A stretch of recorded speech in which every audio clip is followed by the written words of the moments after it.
The oldest and strongest human emotion is fear, and the oldest and strongest type of fear is trepidation of the unknown.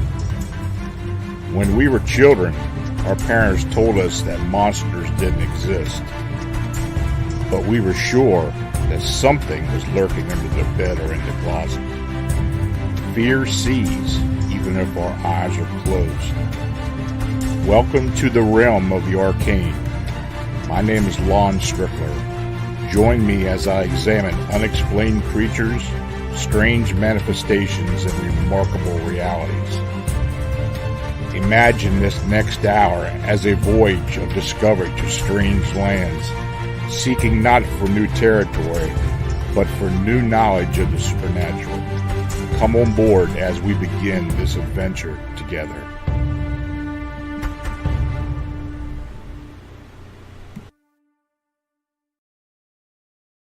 Hey folks, good evening and welcome to another episode of Arcane Radio, where we explore the unexplained live on Beyond Explanation with audio simulcast on Paranormal King Radio Network. I'm your host, Lon Strickler, coming to you within a cannon shot of historic Gettysburg, Pennsylvania. Thank you for joining me. I just wanted to mention that there is a donation icon that's active in the chat. If you wish to help out and you have questions for the guests, please feel free to post. As well, we are starting the membership Beyond Explanation Insider.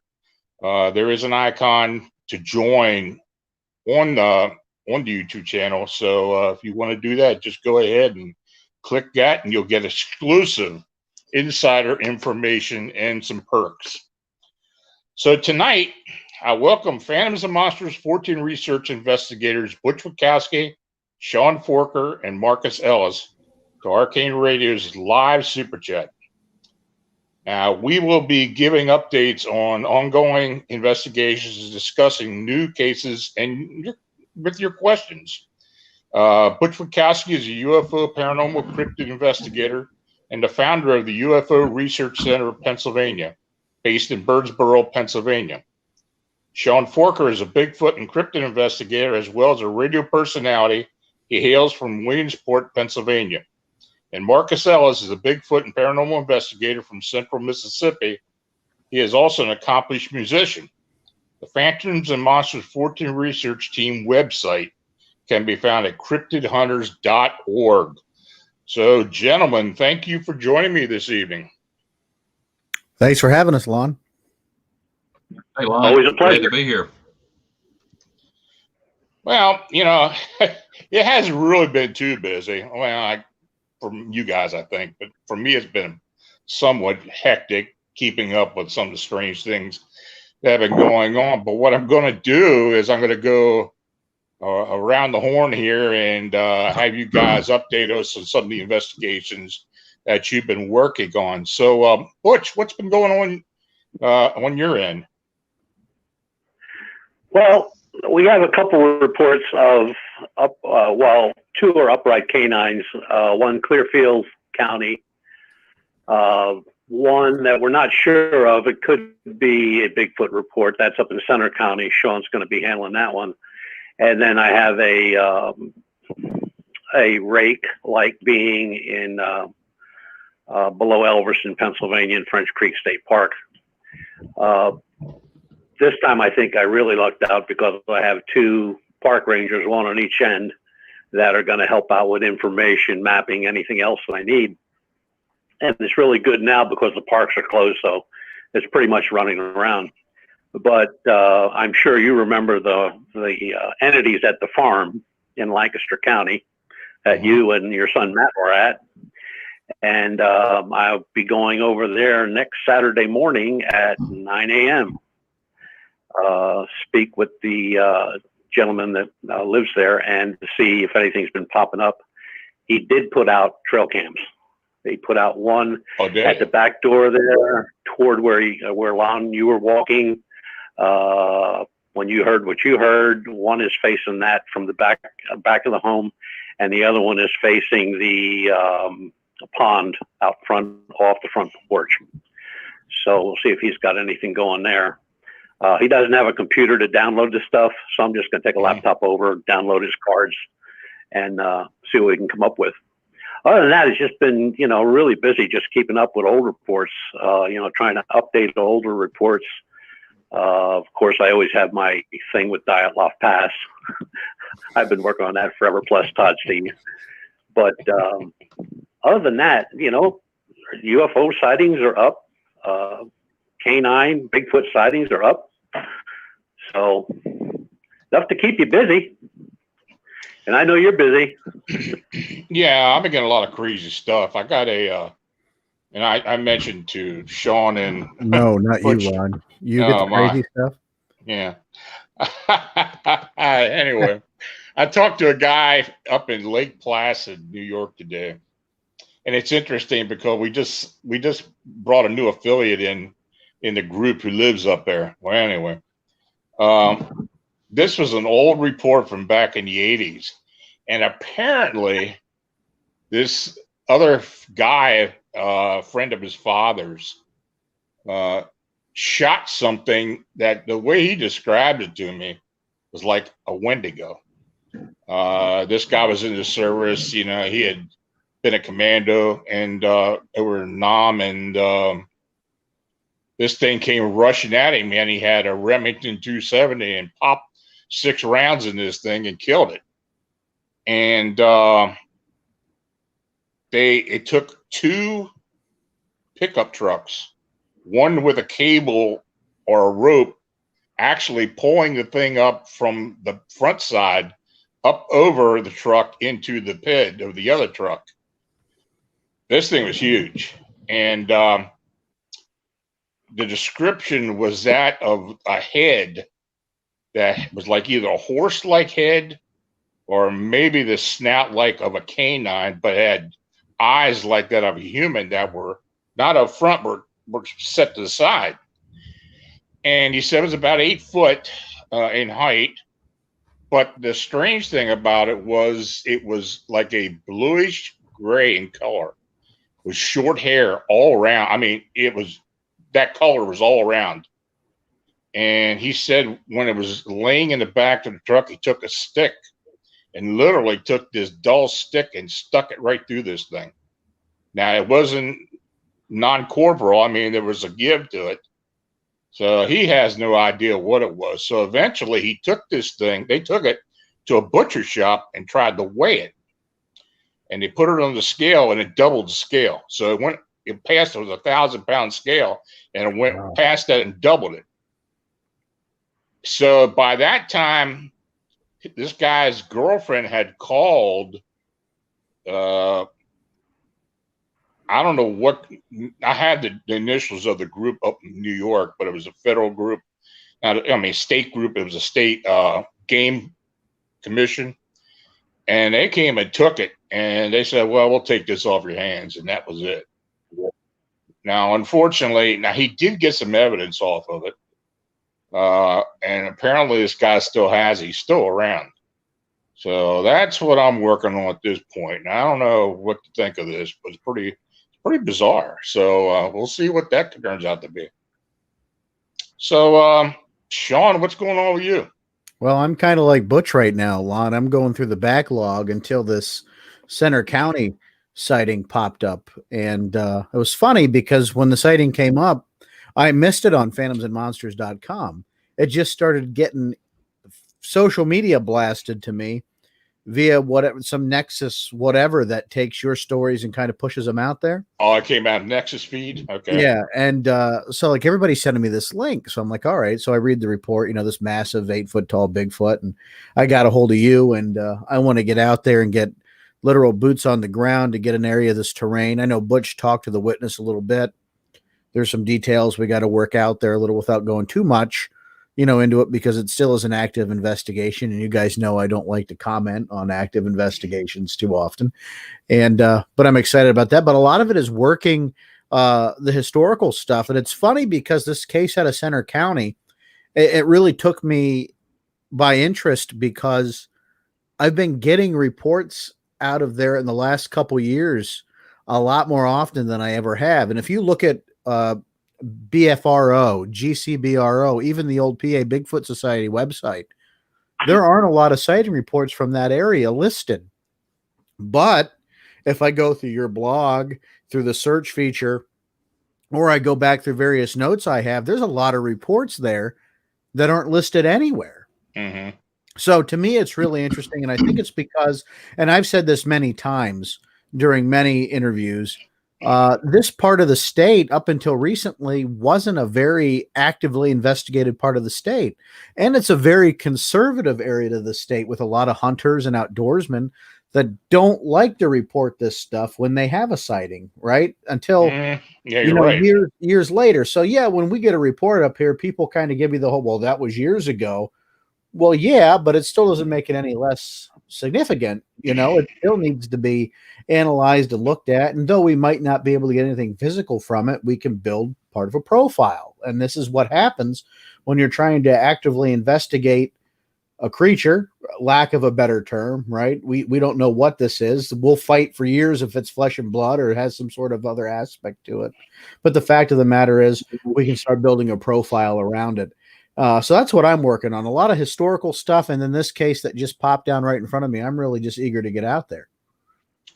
What we need to do now, we started doing it with the upright canines and dogmen in Pennsylvania, even though my map got taken down somehow by Google.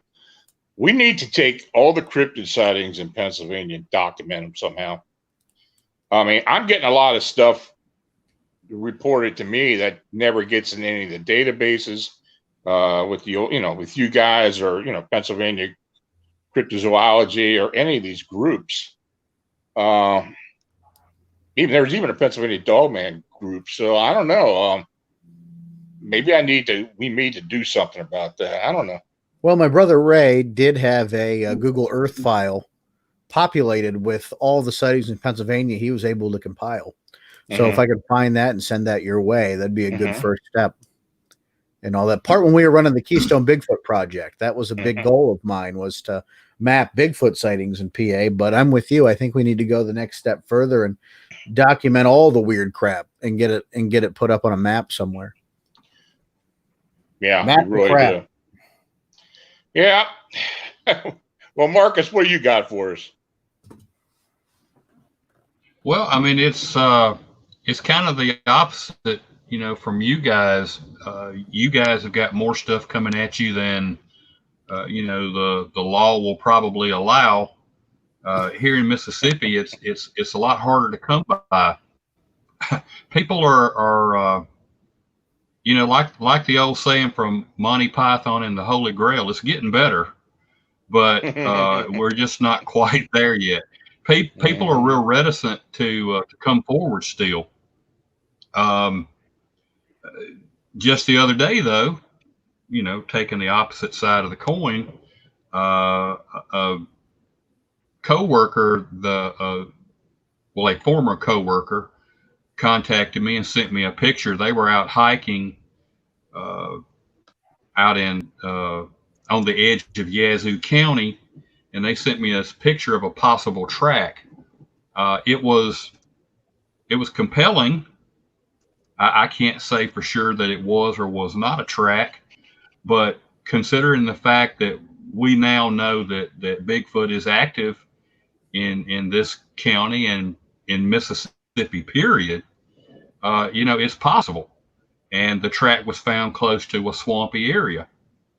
And down here in the South, these creatures love swampy, wetlands type areas. It's the perfect home. It's the perfect place to hide. Lots of food and water sources. So it's something that hopefully in the next couple of weeks I'll look at. A couple of years ago, I joined up with MUFON and became a field investigator. And UFO sightings have been on the rise here in Mississippi. I just about can't go a couple of weeks and not get a UFO sighting, through MUFON. And a couple of them are kind of what I would call historical sightings. So And you know, I think, Lon, we talked about this when I was on, you know, months ago, the Gates of Hell area, which is kind of a paranormal hotspot that, you know, I kind of took under my wing, or it took me under its wing, or whatever. I was out there just a couple of weeks ago, and had I mean, I had something just plain old bizarre happen and occur, and it just never fails. Every time I go out to this spot, you know, where these three Indian mounds are at this confluence, you know, it something happens, and I'll be totally honest with you. You know, me and MK Davis first started going out there because of Bigfoot, because we thought that it was cryptid activity. And I think now the line has blurred because so many things have happened to me that were paranormal. I mean, it's just no other way to say it. So that place you think you're just going to go out there and take some pictures and take some video, and that place it'll snap you to attention real quick every time you think that you're just going to go for a nice little hike. It'll prove you wrong. Well, we got a question here from Vincent. Do you think paranormal activity increases during Halloween? What's your thoughts on that, Butch? Yeah, I think so.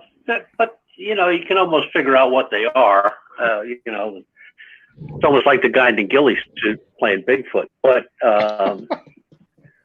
I think the history of Halloween or All Hallows, I mean, it just carries everybody's perception of, you know, the dark and gloomy full moon night, you know, night with everything running around from Bigfoot to werewolves to you know, skeletons and everything else. It's I don't know that I think people really enjoy Halloween.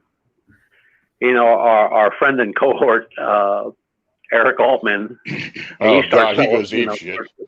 His Halloween. He starts putting together his Halloween gig the day after Christmas.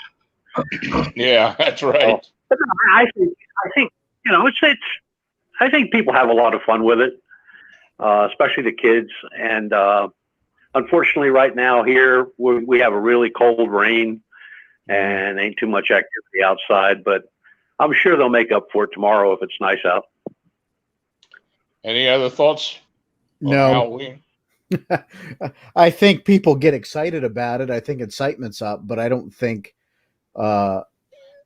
activity and the true sense of the true sense of the being actually picks up. I think people's awareness and the predilection to being excited and about things that go bump in the night. But I don't think, I think even if we looked at the data, I don't think there's anything that says because it's Halloween, the activity gets a little bit more prevalent. I think it just does because it's exciting.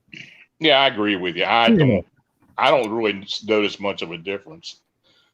So, well, you would, because you get it all day, I hate Halloween. every day, so you would never. I'm so used to all the crazy.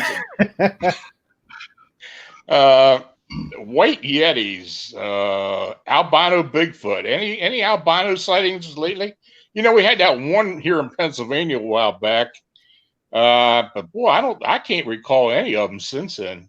Do you guys remember any? My friend Dan Nadrello on Facebook runs the, I think, White Bipedal Hominid website or Facebook group. Is that right? And it's all about cataloging white or light colored Bigfoot sightings, and there's a ton on there. It's an exciting group to be a part of because the information gets shared in there, and there's a lot more than I ever thought. I've been writing an article about this exact thing that'll be coming out soon. It just kind of started with Don Keating's video in the early 90s. I think it was 92. But yeah, there's still sightings that happened. Somebody, I wish I could remember who I was talking to, just recently said they were investigating a light colored blonde Bigfoot sighting recently. So they're still around. Occasionally we'll get one. I mean, but like I said, the one I think I was up in the Allegheny National Forest around that area. I remember that one around here, but I can't quite recall any other ones. That's about. I'm not aware of recently, any albino sightings in Mississippi, but I know of one that was captured on video in Texas. You know, Texas has a lot of Bigfoot activity, and this family they were basically being terrorized on this farm, and they managed to figure out a way to set up cameras and catch a few of these things on video. And one of the ones that they caught, it was white. It was a white albino Bigfoot. So they're there. Yeah, I got a guy who owns a ranch on Guadalupe River in the hill country in Texas, and he showed me some pretty interesting photographs over the years.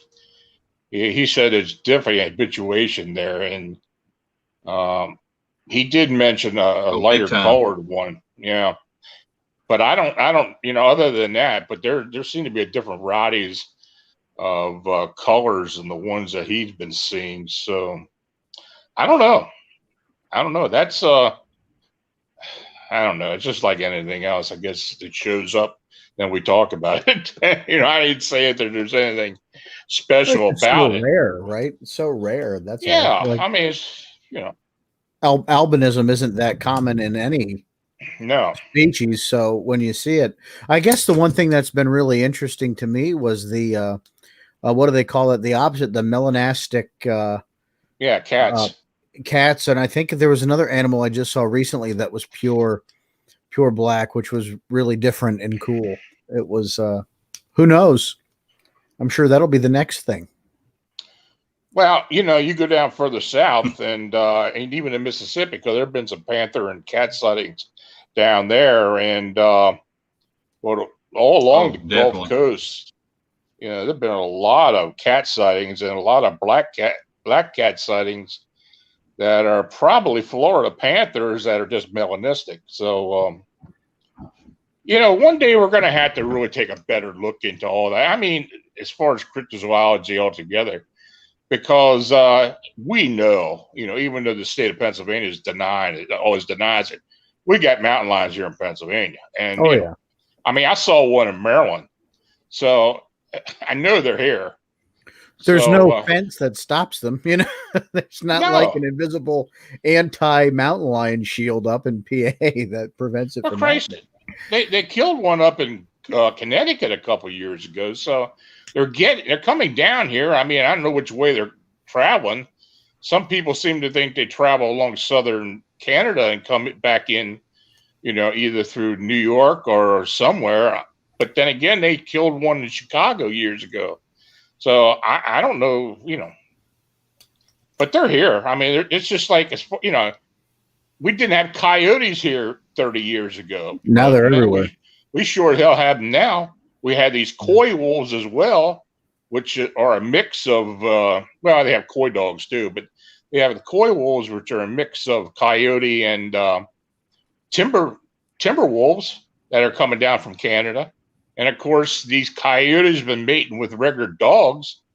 So, Butch would tell you that the coy wolves are thick in central PA. Well, I have to tell you, I was coming home one night, probably about midnight, down Route 87, which is the northern part of central PA, from between Barbers to Williamsport, and a large canine crossed the road right in front of me, and it was as wide as half the road. I mean, it was huge. And I actually stopped and pulled over and called my buddy Brian, who is a retired canine cop. Butch, you've met Brian, and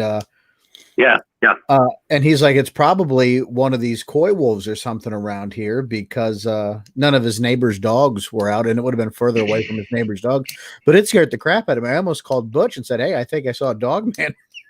It was big. It was big. When we were up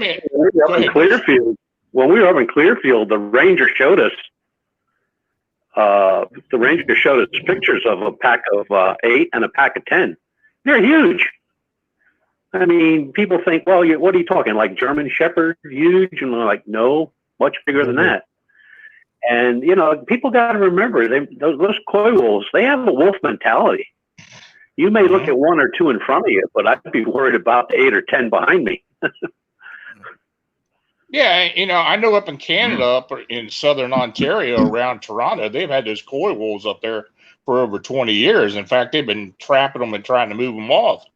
But they've got a distinctive look to them. They look like a wolf, but they got longer, lankier legs on them, like that of a coyote, and they're big. I mean, you know. So I imagine Sean saw one. First thing you think of is just a regular wolf, and of course we don't have wolves here in Pennsylvania.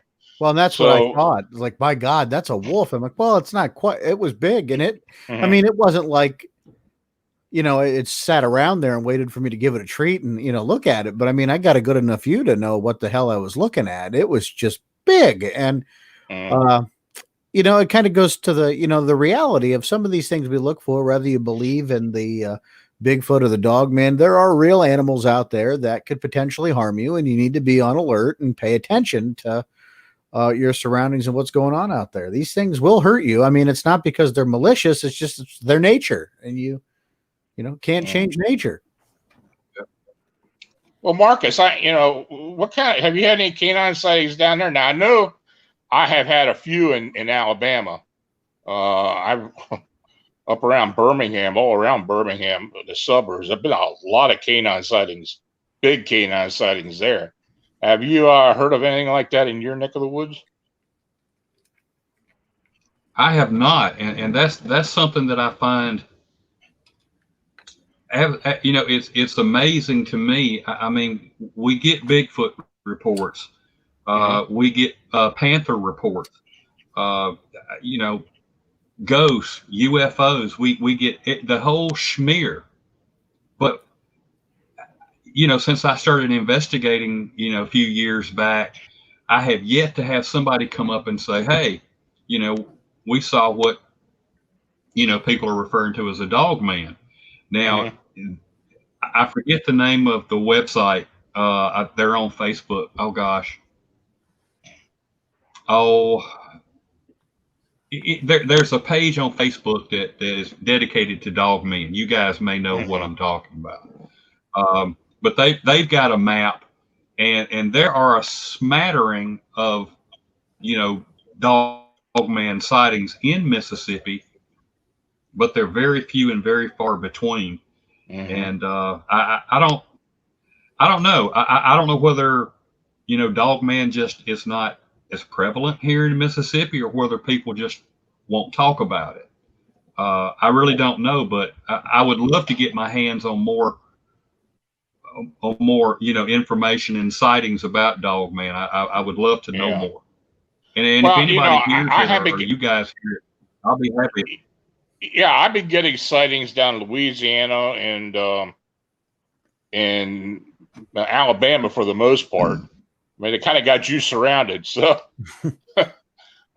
yeah, definitely. If I get any information, I mean, I have had people tell me about dogman upright canines in Mississippi, but I just haven't really gotten any accounts that I can really count on.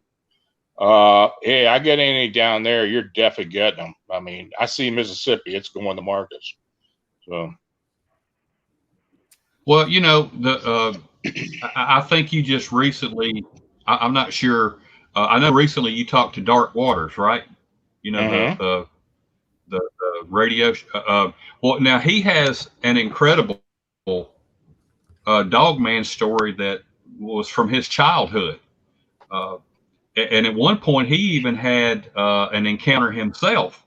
And this occurred on the outskirts of a little town in Mississippi called Taylor's, Mississippi. And, you know, I mean, just hearing what happened to him will send chills up your spine. So Taylor, Mississippi seems to be on the map as far as dogman goes. But beyond that, you just don't hear nothing. Yeah, I think I got an account from Taylor, Mississippi as well, to be honest with you. I had to dig it up for you. But yeah, I don't know. I'm trying to remember that story that James Dark Waters mentioned, and I do know he had a real horrific encounter at one point. But anyway, I don't know what people are seeing, but him and a lineman or something. What's that? I think it was him and a friend of his who worked for the local power company. Okay. He'd been hearing about dog, being out in this area, so he rode out with this guy who was with the power company, and he got the shock of his life.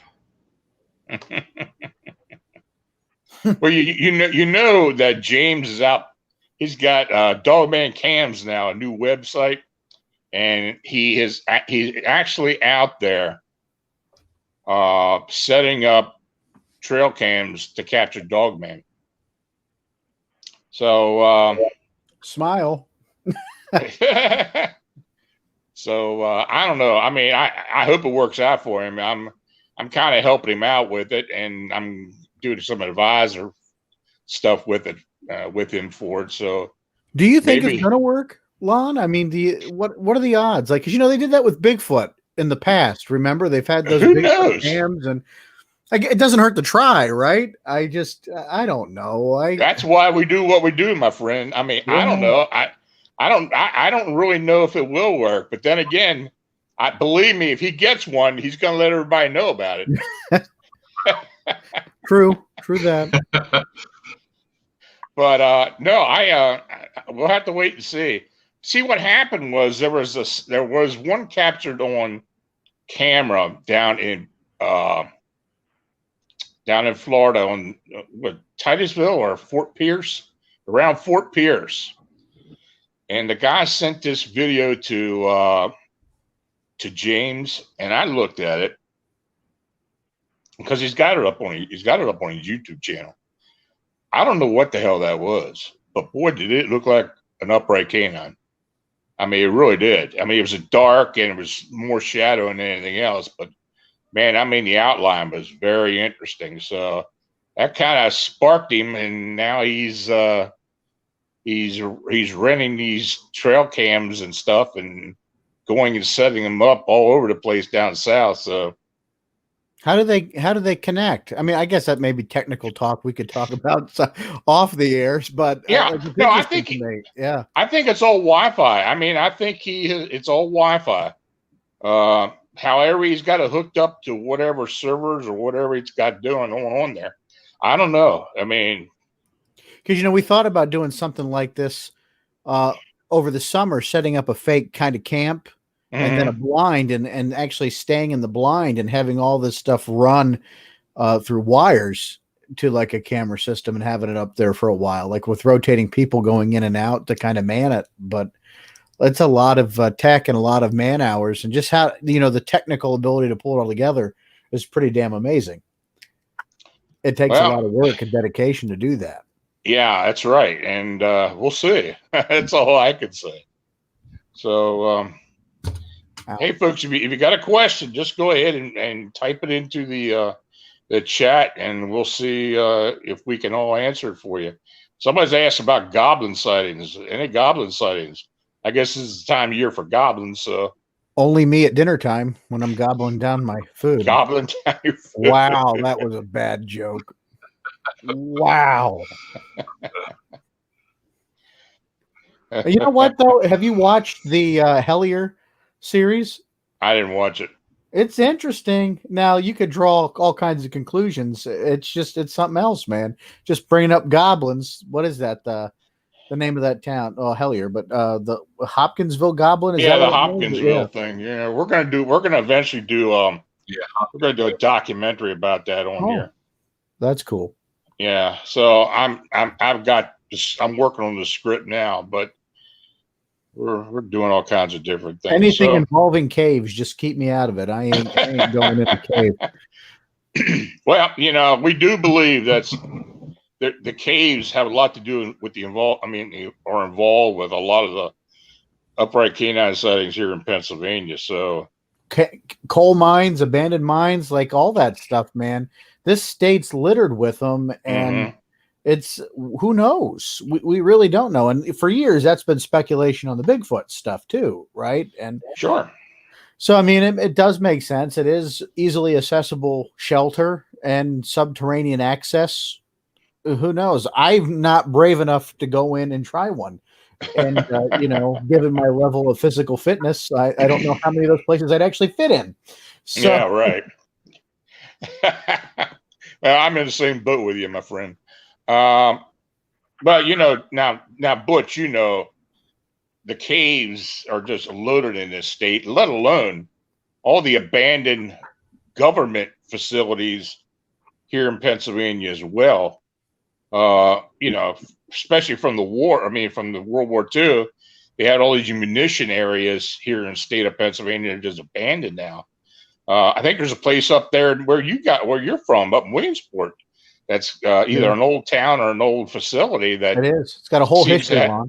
Has a lot of Bigfoot activity as well. Yeah, there's 3 cemeteries there too. One of them I think is Revolutionary War era and forward. Like it's got some history there. It's the former town of Alvira that was taken by eminent domain by the government World War II, and it wasn't a booming metropolis by any means, but it was a town. People lived there, and over the years, it became one of those ammunitions facility, a TNT factory. It borders the Allenwood Federal Penitentiary, so it actually shares a border wall with it, a fence. I've been in that one cemetery, and with my night vision camera, my old Sony Handycam, you could actually see these scope lasers from the feds pointing at us into the cemetery to see what we're doing, looking through their scopes at us. So it's a pretty interesting place, but over the years, it's had some really interesting paranormal activity there. And I wonder, does that share commonalities with the TNT area in Point Pleasant? There you go. I was thinking the same thing, which is funny. I just got a question here from Ross. Do you prioritize winged humanoid reports over others? No, I really don't. But I tell you, when I get a report of one, I'm on it. This is something that we've really been working on for the last couple of years. And of course, you're friends with Seth, and he's been doing all the Mothman stuff in recent years, and there does seem to be more of a focus on Mothman and winged humanoids. So, I guess more people are much more aware of what the phenomena is now. So I wouldn't say we prioritize it, but when we get it, we're looking into it. I kind of try to stay out of the flavor of the week with the cryptid, because I think it becomes too easy for people to start contaminating it.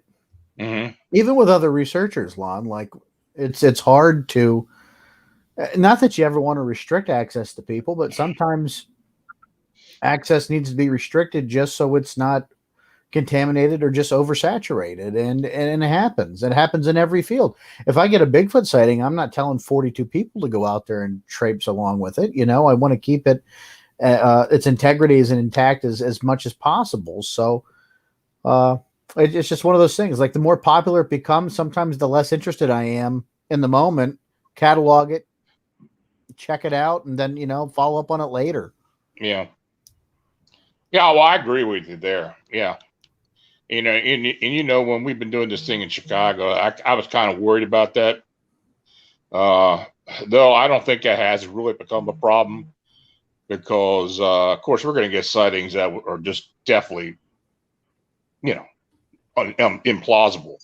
I will say one thing. If it was as crazy as I thought it would be, I don't think you'd be able to catch up with all the Bigfoot or all the Mothman sightings if it was more of a hoax. Do you know what I'm trying to say? It was as popular as it was supposed to be, you guys wouldn't be able to catch up through the paperwork. Everybody and their brother would be reporting something every time they saw it in the sky. Well, that's the surprising thing, I think, as far as what we've been dealing with out there is, The sightings are, the witnesses are believable. I mean, and they're, you've been doing this long enough to know when you get a report from somebody and it's crap, I mean, you're going to be able to sniff that out pretty quick. Well, the guy I talked to, Bill, one of the first ones, Lon, like I found him to be the delivery driver. I found him to be incredibly truthful and legitimate. I only ever investigated, I'm just being completely transparent. I only ever investigated that one with you. I didn't get to go out there to Chicago because we ain't living close to it. But I found him, based on conversation, be a very truthful person. Oh yeah, Billy Vance. Yeah, he was very, and he had physical problems because of it, and that's documented through his doctor and everything. So yeah, he's very credible. And I got to say, a good number of the witnesses were like that.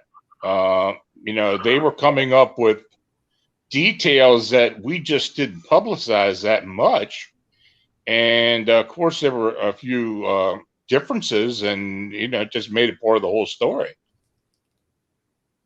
Have you seen Mothman Legacy yet, Lon? Yeah. What I kind of found really remarkable from that is that after all these years, there was stuff about that I didn't know. Yeah. Until I watched the Mothman Legacy. Like I didn't know sightings happened before Scarberry, that event. I didn't know some of the things that happened. I didn't know about, the information from the 70s from the newspaper reporter. Like all that was fresh to me. It's a good documentary. I encourage people to check it out. Mothman Legacy. It's on every streaming platform. Cheap plug. But it was really insightful. I mean, it showed a lot, and it kind of gives me parallel to some of these other, winged, humanoid sightings, even that have happened before Chicago, because there have been reports of these for some time. I mean, our friend Alberto, I mean, look at all his books that he's written on winged humanoids through the years. How many books has he written? Like 23 of them now on the humanoid. Albert? Yeah. I got Albert on next week, actually. Yeah. Albert and Jack here are going to come on next week and do a roundtable with me. But I mean, I had Seth on 3 weeks ago, and we played the trailer and everything for the film. But it's an excellent film. Yeah, there's a lot. I tell you, that's the one thing about this phenomena. People think they know the story of Mothman, but there's something you can always learn about it. And the lore itself is what fascinates me. And it's a very good film. Got a question here from Dorian James. Hey, Lon, do you think Dogman is responsible for some of the missing people? They think it is true, and the government knows about these beings. What do you think, Butch? Well, it's possible. We found, going back as far as we did into the mid 1800s on these things. We found some cases where people were attacked but not killed. We found some cases where the dogmen were attacked but they weren't killed. There we have 39 missing persons reports here in Pennsylvania that are unsolved. The couple that were solved were basically older gentlemen that were out hunting and just overdid their heart ratio. But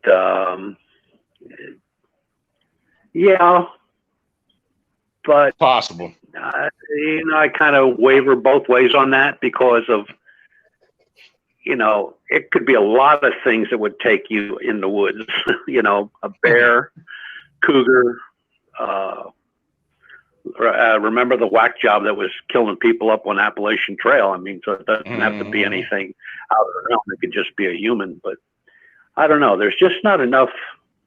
I think when people get into the realm of bipedal canines or reptilians or rakes or whatever, their whole mindset changes as far as investigators. They don't go at it step by step. They take it at its worst. Like the lady in North Carolina, it's a year now, I guess, that was attacked, a 77-year-old school teacher. Mm-hmm. She was attacked while walking her dogs. Dogs were fine. She was shredded. All the DNA testing and all the information they had, it's still an open investigation.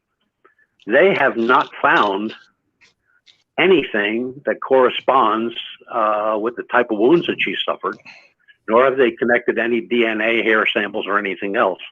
And they did DNA testing on, I believe it was 14 local pets, dogs, some very large, and they all have the DNA of a canine, but they had no such DNA from her. She wasn't eaten, so it's not a bear. Mm-hmm. She wasn't dragged away, so it wasn't a cougar, panther, or anything like that. So to this day, they have no clue what killed that woman, but she was shredded. Just even the ambulance personnel and the one sheriff that I got to talk to, he said, you wouldn't believe what she looked like. He said, just like, she went through a machine, a grinder, and she didn't put up any fight, and there were no parts missing.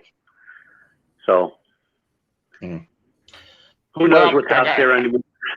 Like Sean said, Pennsylvania, we have caves all over the place. We have abandoned towns. We have abandoned military facilities. We have abandoned warehouses, buildings. They're all over the state. Abandoned railroad stations. I mean, so if something wants to go hide somewhere, I find it strange that people will go out and, they'll spend the whole day walking around the place, but they won't go into a building or, check out a building. Or now, I'm not talking about caves. That's a whole different thing. We have a lot of equipment to do that, but even gas analyzers, because you don't know what kind of gas is in the cave. So, but when you look at some of these old abandoned track stations that they call them, where one crew would get off, another crew would get on to continue the route. I mean, they have everything. They have very large basements. They're normally 2 stories. They're huge inside. They're out of the weather. They're all boarded up. Some of them are boarded up, but you can open the door and walk right in. I don't know who did the board up job, but he really sucked. So, I mean, there's all kind of stuff out there. Right. And I just started looking for the things that shouldn't be there. That's what I want to see. I want to see the things that shouldn't be there. And we'll see. As soon as the weather, we're going out. As soon as these leaves get off the trees, so we can get some cameras out there. We're ready to rock. Well, we got a question here. How about, for the sake of Halloween, what's the scariest report each of you have received? So, Marcus, what can you tell us?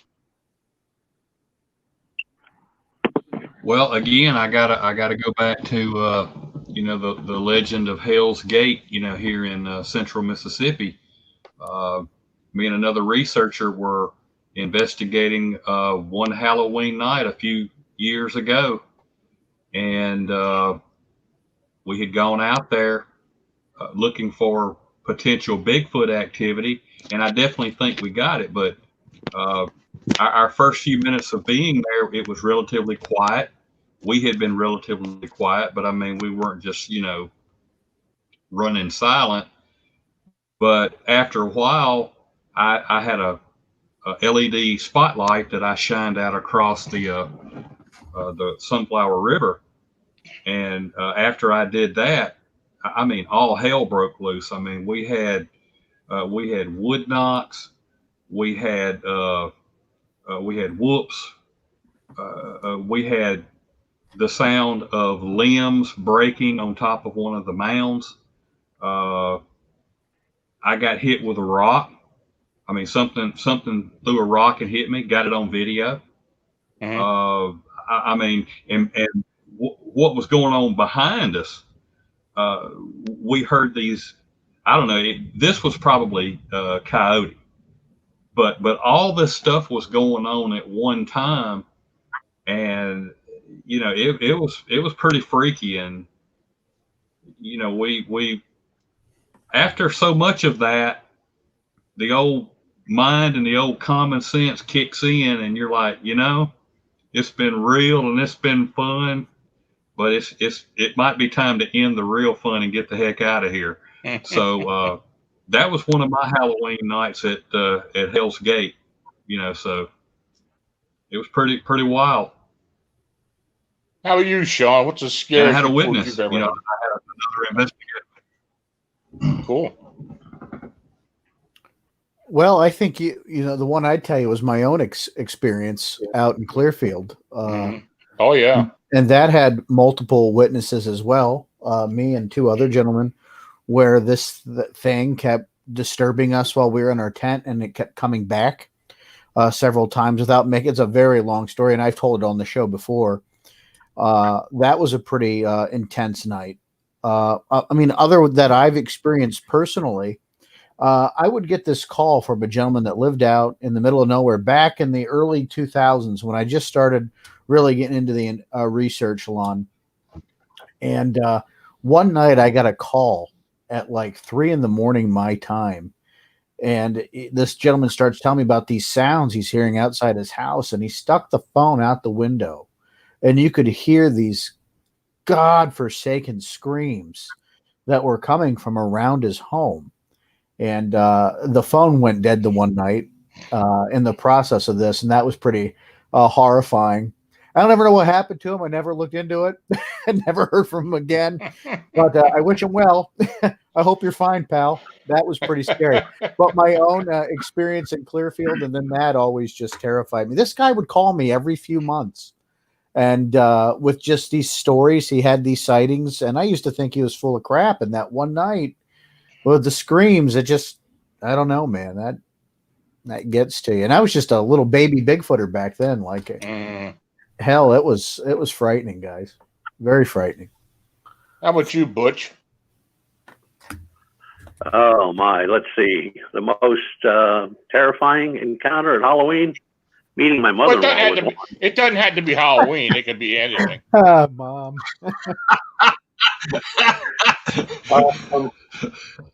Well, again, I'll also it have to be Clearfield County when we were on an expedition.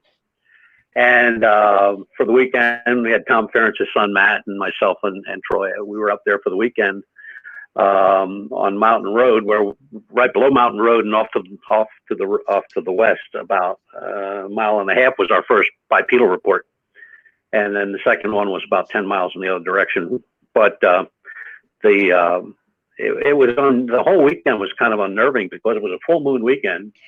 We heard nothing in the woods. I mean, nothing. We didn't see anything. We heard nothing. No birds, no deer. And, the ranger was kind enough to come up and check on us a couple times. And I said to him, is it normally this quiet? He says, no. He said, it just, he said, what you're going through right now is, he said, there's some kind of predator in the area. He said, it could be a bear, could be this, could be that.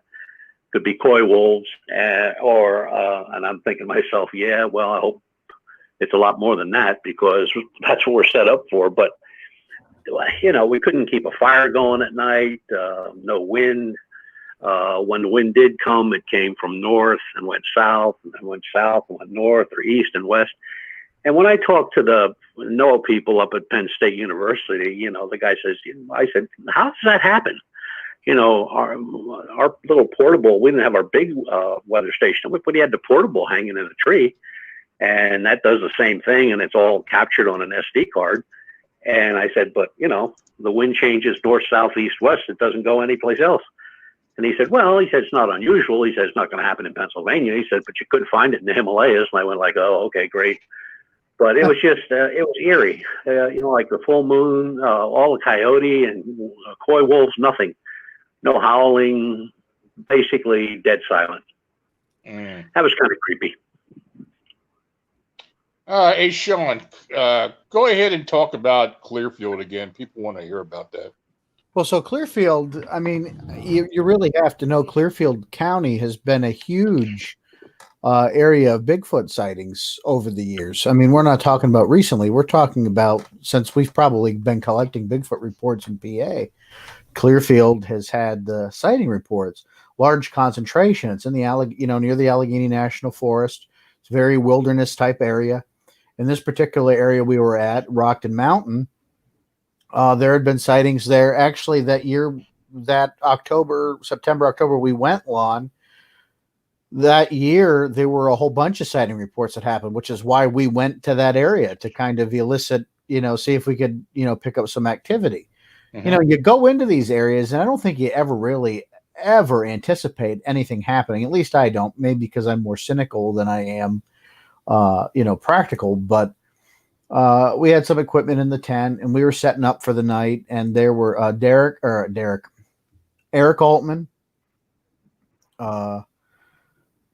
Ryan Cavaline, and Dave Rupert were there with us at the beginning of the evening. We were going to make a whole weekend of it. Mhm. We were three of us, myself, Dustin Kinley, and Ray Hendershot. We were the ones that actually stayed in this area all night, right? And as we're sitting there, kind of the fire's going, I see something run through the peripheral into the woods, only lit right now by the campfire and some very, some moonlight. And I looked over at Dustin real quick, and Dustin and I stand up and we run to the wood line because you can hear something running through the brush. And he and I both look at each other like, well, that was pretty interesting. Like, at this point we're thinking, okay, maybe we had a deer or something run through. It's just our mind playing tricks on us, whatever. We just kind of think, well, we'll sit here and see if we can get anything else, throughout the night. Well, we wait a couple hours and nothing's happening. So we put the fire out and we go into the tent. We're lying there probably about 20, 25 minutes. And all of a sudden we hear something walking around the campsite. Now there's a difference between bipedal walking and, an animal on fours walking around. And I look over at, Dustin, I see his cell phone light come on. Now there's no cell phone, but in the middle of this meadow we're camping in. All right. There's no cell phone service. And I'm talking like one bar. So it ain't even that great. So Dustin goes, "Did you hear that?" I'm like, "Yeah, I hear it." And I wonder what the heck it is. So we're lying there and we're hearing this, and Ray's sawing logs. He's asleep. And I go and I look up and we can see this faint orange glow coming from the outside of our tent. So Dustin throws his boots on and goes out, and something had started the fire back up. Something had moved the logs back onto the fire, and the fire was starting to rekindle itself. So he goes, "Hey, Sean, come out here and look at this." So I go to throw my boots on, and he goes, "Throw me my gun." So I go to get out, and I literally threw him his gun like an idiot. And he goes, "Holy shit, look." And something runs up the hill of our campsite. Very similar to what ran through our campsite earlier that night, okay? So I wake Ray up, we get out, and like you can hear it running around the perimeter of our campsite. Mhm. It's freaking me out, man, okay? Because like, you don't expect this to happen, and it's happening, and you're like, well, what the hell is this? Is somebody messing with us out here? So we, threw some verbal warnings at it, and kind of, if you don't show yourself, we're going to start shooting. It probably wouldn't, but and it stops. So I get on the phone and I call Dave Rupert's wife, and you could call her and tell her to this day, I'm like, you need to get these guys back in here because I really don't want to stay out here anymore tonight. It's just the three of us with God knows what running around our campsite. I'm just not comfortable. Well, Eric was heading all the way back home, so he wasn't coming back. But Dave and Ryan were probably 45 minutes from our location.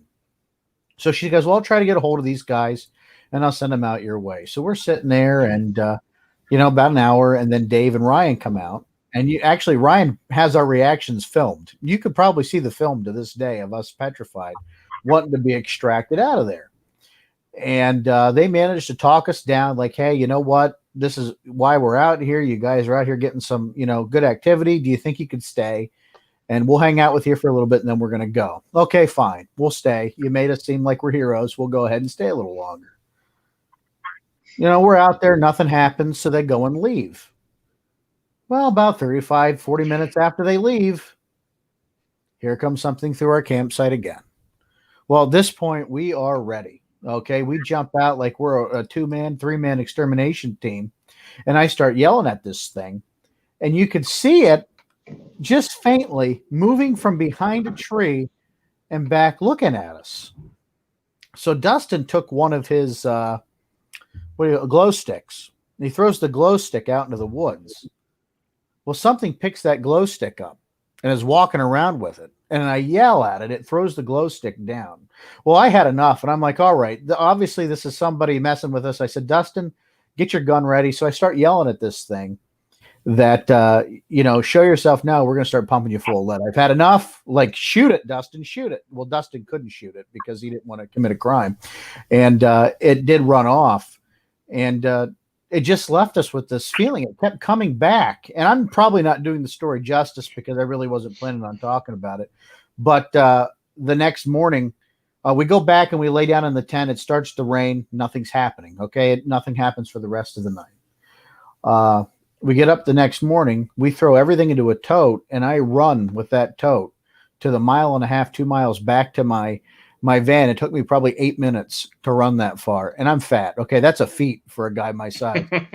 And I called my wife on the way home. I said, I'm coming home early. And she goes, well, you're supposed to be gone for the weekend. I'm like, I'm done. I'm done with this shit. I don't want to do this anymore.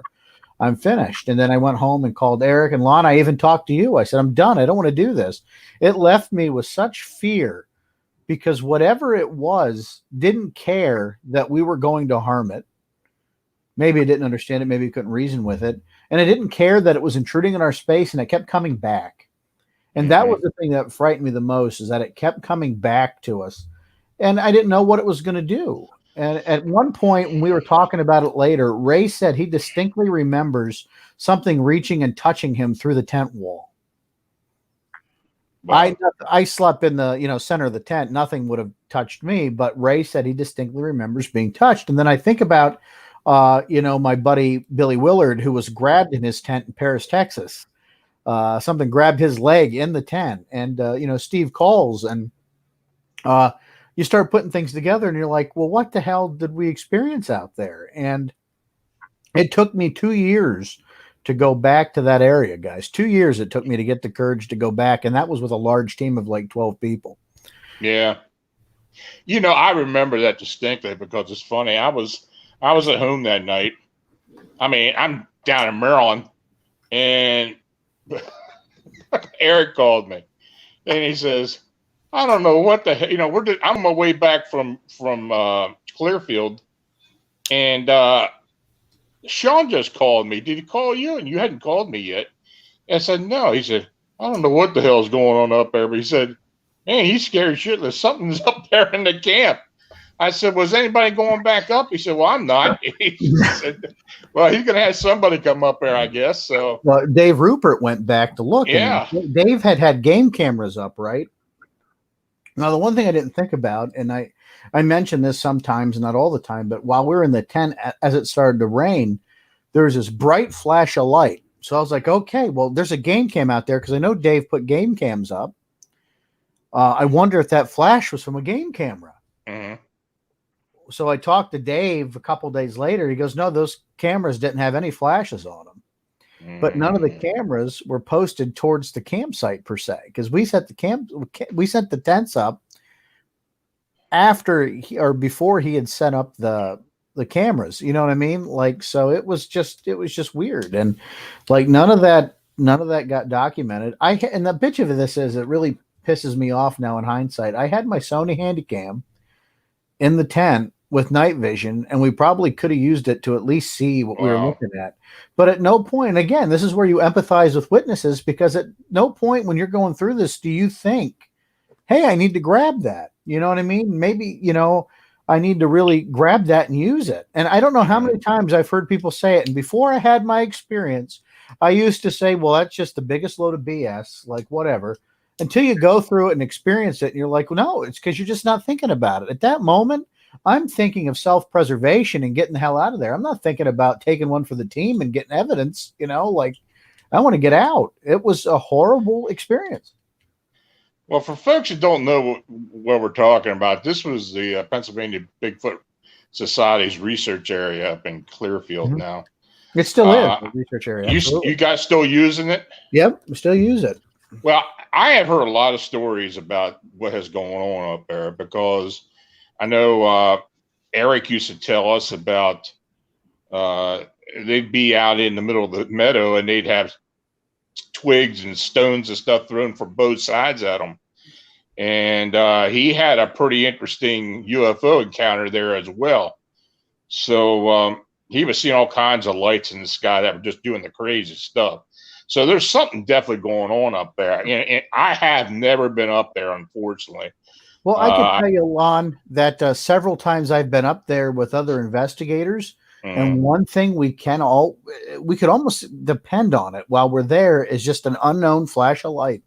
For whatever reason, it happens every time we go up there. It's happened to me with Brian and Terry Seach. It's happened to me with Rupert. Like, no matter who I've been up there with, that flash of light has happened. I've tried to find a source for it. There's no source for it. I don't know what it is. Now, nobody can report any missing time or anything, but it's nonetheless something you notate, when you get up there. Now, apparently this area, it looks a lot different now because they're starting to, I don't want to say develop it, but they're using it for other purposes now. Keep in mind, when I went to get a permit to camp in this meadow, the DCNR had no idea what the hell we were talking about. Is that right? To pull it up on Google Earth to show them this spot. Well, they frack up there, don't they? I think they are now, but back then, 2012, that wasn't happening. Yeah, in that area, it was just a gas line, that runs through the pipeline that runs through, and that's what it, or whatever it is. It's under the ground, but it's an open area that you can just walk for miles on end. And then there was this meadow off in the woods that, you should be able to get a camping spot for, and people should know about it, but they had no idea what the hell we were talking about when we got our permit. Well, I think if you want to talk about creepy stories, I think in my instance, and I've talked about this before because I even got a recording of the EVP, but it was a case I was working with another group. They were in Neath, Wales, which is right along the Severn River in southeast Wales, and there was a pub, and they had some strange activity going on, and we had been investigating this place.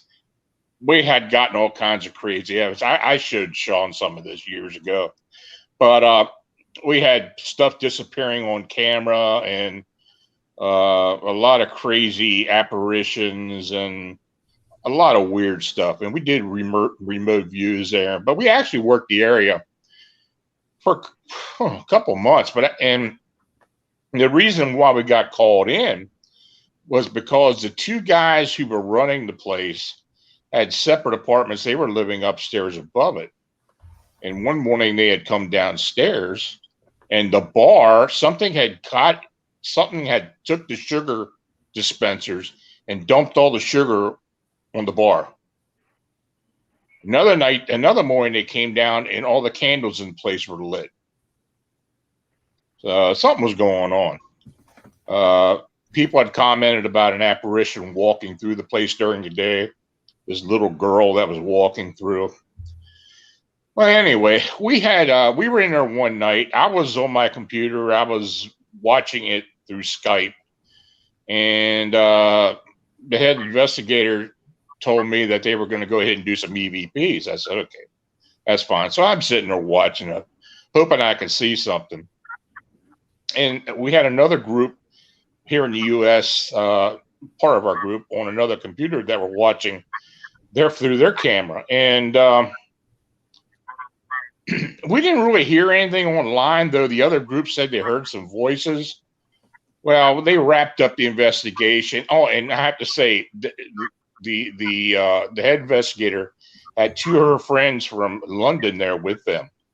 It was a guy by the name of Barry and his wife, and they were close friends of this person. So anyway, they wrapped up everything, packed up. So I'm home. I'm like 2, 3 in the morning here in the United States, and I got a phone call from her, and she calls me up about 45 minutes after they left, and she lives in Wales too. She lives up near Carmarthen, and she said, "Lon, I gotta play this EVP for you. I can't believe what I'm hearing." I say, I'm thinking about saying, yeah, okay. So she goes ahead and puts it on there. and this real first thing you think is old hag talking. This voice came out and said, "Barry, you're going to die now." And it was distinct. And I've got the recording. I got to put it on here one day. And I'm thinking to myself, well, what are you going to do about this? She said, I don't know. She said, I'm afraid to tell my friend and, my friends about this. And I said, well, don't tell them. She said, okay. But I mean, it was probably the best EVP I've ever heard. So about a week later, and we've been talking about this all week. About a week later, she calls me back up on Skype. And she says, Lon, I got to tell you, Barry's dead. I said, what the hell happened to Barry? They were home in London, and he was selling his car. So these two guys were out there, and he was talking to him about this car, and they killed him. Wow. Beat the hell out of him, killed him. Whoa. So she eventually told the wife about the EVP. I don't know. I did get the recording and kept it. She kept telling me, do not ever play this for anybody. But I did play it on Beyond the Edge one time. But it is very creepy. But yeah, the guy died like a week later. Wow. And that freaked me. Just wow. Yeah, it the damnest thing I'd ever experienced. I've seen a lot of things and I've heard a lot of things, but as far as a haunting or something like that, you just do not. You just don't think you're ever going to experience. But yeah. So, guys, I tell you what, we're going to wrap this up, and I appreciate you coming on here with me. And I'm sure we're going to do it again. And I try to get as many folks on our team to come on here and do this. We're up over 20 now as far as the actual team goes, and we're signing affiliates up all the time. So I just want to say thank you, guys. And, I really appreciate you coming on with us. Well, thank you, my friend. It's always good to come on and talk with you. Let's do it. A lot of fun. Always good to be on. Okay. Well, y'all take it easy and have a good weekend. I'll be talking to y'all soon. Bye, guys. Happy Halloween. All right. See you guys later. Okay. You take care. Take care, Marcus. Now, if you have an All right, unexplained but- encounter or sighting, feel free to contact me through Fams and Monsters blog site. If you're interested in supporting Fams and Monsters and Arcane Radio, you can use the PayPal donation buttons on the blog and the newsletter. Beyond Explanation channel is increasing every day. We're putting as much up here as we can to satisfy the listeners. Like I said before, we have the Beyond Explanation Insider membership that you can become part of and get exclusive deals and perks. Check it out. It's very reasonable cost as well. Please subscribe to the channel. And I want to again thank Butch, Sean, and Marcus for joining me this evening. And I want to thank you for listening to the show. Stay healthy. Have a safe and enjoyable weekend.